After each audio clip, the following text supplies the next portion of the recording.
Hey guys, so today I wanted to talk to you guys about how we talk to our kids. School is out, and if your child was in school, then obviously there's a lot more time with your child being at home.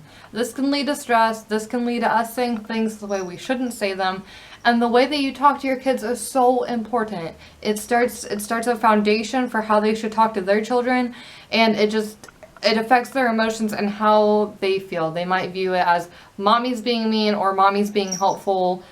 It's so important to talk to your children the right way. First off, I want to say tone of the voice is most important. Yelling at your child, no matter what you say, is never going to be a positive influence on their life. But if you say it calm, in a calm voice, because you have to be calm yourself whenever you're dealing with children, obviously, that's the most important tip when talking to anybody. Your tone of voice must be calm.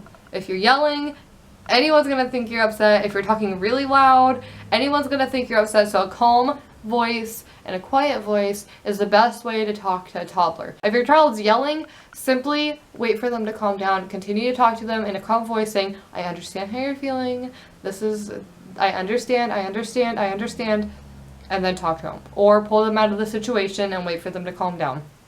I found this awesome thing on Pinterest, and it is by thejoyofthis.com, and it's tips for talking to our children. She has tons of tips, and I'm just going to point out my 3 favorites, probably the 3 that I find most popular for parents using, and I'm going to give you alternatives to saying them. So the first one is, if you don't finish your lunch, we're not going to the park. How many of us has threatened, if you don't eat, we're not going to do this?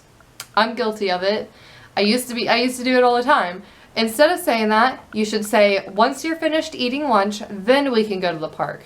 So it's reassuring that if you eat, we'll go to the park. It's not a threat, it's reassurance. We don't want to threaten our kids with, if you don't do this, we're not going to do this.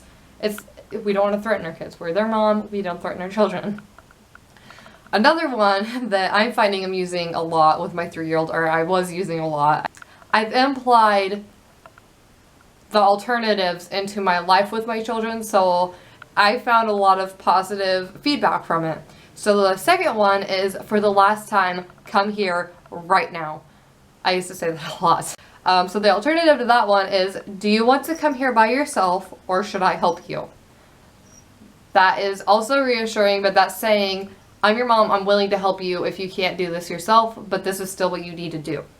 You still need to come here. If you can't do it yourself, then I can help you. Do you want me to help you? Also, it's a question. It's not a command. Children, especially toddlers and preschoolers, like questions. They like to feel like they're in control, and questions really help them feel like they're in control. And then the third one is, I told you can't have Cheerios for breakfast because we don't have any. Don't ask again. Another way to say that is, I hear how much you want Cheerios. I wish I had magical powers to make a giant box appear just for you.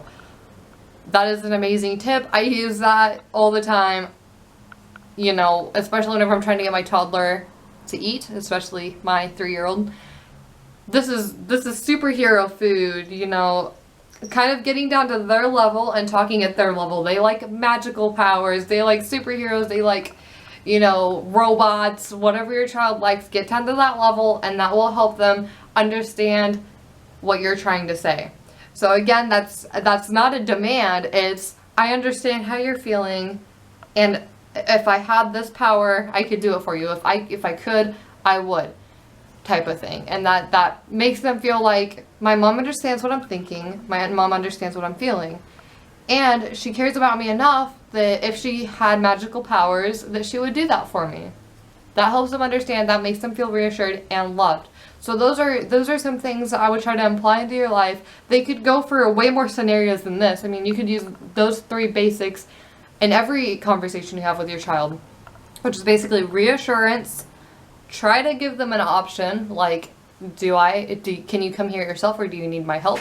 Always offer to help them, and get down to their level whenever you try to talk to them. So these are my tips, and again, that was thejoyofthis.com. I just think this is awesome. It's just so important how you talk to your children, and the words that you use, and the tone of voice that you use.